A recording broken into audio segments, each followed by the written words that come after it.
And Grip says, you are so gracious and thoughtful. I saw this last night and screamed for joy.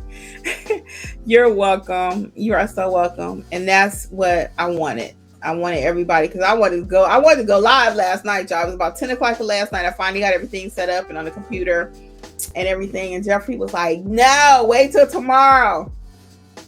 He said, who's going to be up? I said, somebody up. I'm up. So anyway, I waited till today, guys. And then he was like, it's the 4th of July. He said, who's going to be up? Who's going to be live with you? I said, I don't know. But I'm going to be on there. I'll tell you that. So anyway, I'm here, guys. No question on beginners detailed. Okay. Yes, I understand. Thank you. Okay, I'm trying. Yes, honey.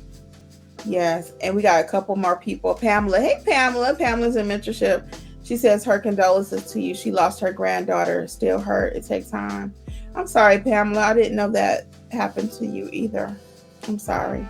It does just take time, guys. We could do a whole grief session here about, people's loss. And a lot of times you have to suffer in silence. You may not have anybody even to share it with. I think about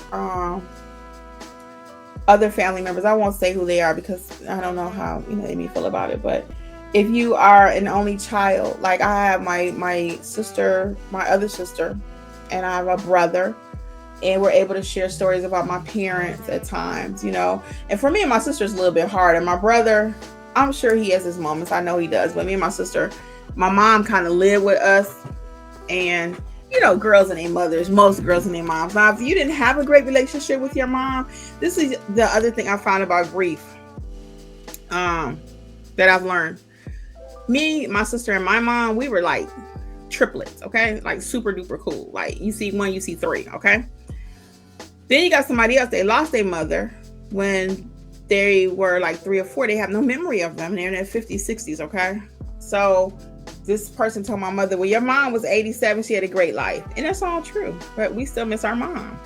We still miss our mom.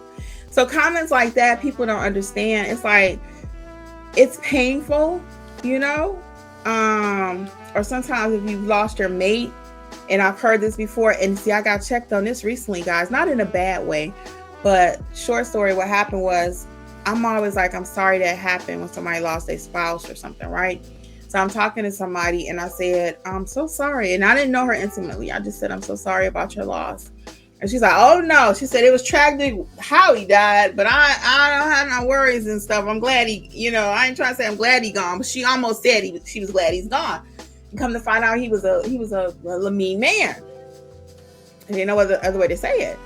So everybody grieves differently, and the relationship is different. So the way I grieve, or the way another wife may grieve about the loss of her husband, completely different than this person, because they didn't have a good marriage.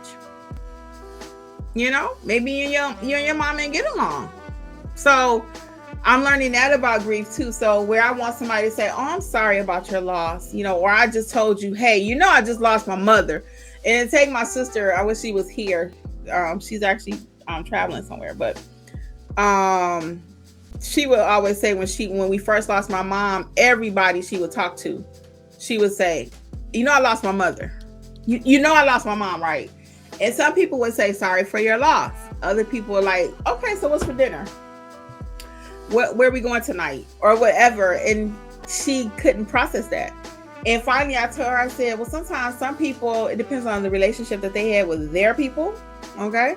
And then some people are just less empathetic. That's just the world we live in. People are cold. I lost my mother, you lost yours, so welcome to the club. Now that's a club don't nobody want to be in, okay? But still, you've not lost your people. I have several friends, and I had one person. I know this is not the topic, so if you guys got to go, please, and just check out mentorship. But I have to share this with you because it's on my heart. But I have another friend. She is only in her 20s. And that girl is so empathetic. So empathetic. We worship together. And we went into services one day. And I'm sitting there. And it was just loud. It was just really loud. And I come from a loud family, right? We're very loud. All of us to get together sound like 50 people in the room. It could be 2 of us. It could be 2 of us, right? So it was so loud, and I'm sitting there like, please back up your websites and online forums. I'm not sure what she's referring to. Notary said, oh my God, it's so true. Yeah, each relationship is different. So anyway, really quick. So I walk in, it's so loud, and it just kind of hit me. And I told her later, right before she sat down, and I said, I just like hearing this noise. I said, because my family was so loud, now all the noisy people are gone. And she thought about it after the services came over and came back to me. She says, I thought about what you said. And she and I just cried. And we've not known each other for that long. She's just always so empathetic. I got a couple other younger people, and they also are just the most empathetic people. But then you got others that are so cold and so cold-hearted. And I see them with their mother, their father. I'm like, you know what? I don't wish this on you, but you'll understand one day. One day you'll understand. And then again, maybe they won't, because depending on what kind of relationship they have with their parents. I have to go back to that. So where me and my parents, I love going to Walmart with them. I love hanging out with them. They were my people, my life, and their parents are not. So I don't know what they're going to do. I don't wish that on them again, but I'm just like, really, you of all people, I thought you would be the one that come through for me. And when you are going through something, it's so crazy, because the people who you think gonna be there for you are not. They're not. It's the people who you never thought would be there. The person you never talked to, a young person, somebody who didn't even know your family. I had that happen before. Somebody that knew my sister forever. And we had a little issue. About caring what my character should look like for her. It took a minute. It took a minute for us to get back together. So I'm gonna get off that topic, guys. But I do want to wish all of you that have had a loss. I want to wish that you can eventually, just day by day, just kind of work through it. Just day by day, keep praying, whatever that looks like for you. Because I don't do, I don't do any religion or any politics or anything over here. I try to remain neutral, but I do wish you all peace, whatever that can look like for you, and just little by little. Okay. I'm gonna get ready to start wrapping this up. We have a few more minutes together though, because I had planned to stay till 5. Do we have any other questions or concerns about the new programs? What are our thoughts about it? You think it's going to help you in your notary business? Yeah, what's going on? What are we thinking? And welcome everybody. I see we got some new people. Some new people in the house. You too, Miss Kimmi. Thank you. You are so welcome. Big air hug. Air hug and a big old kiss, okay? And that's the other thing. Sometimes, again, you just ain't got nobody even to share with, because people don't understand. You're in a club by yourself. Even though you can be in a room with 50 people and life is just going on. The sun gonna come out whether you grieving or not.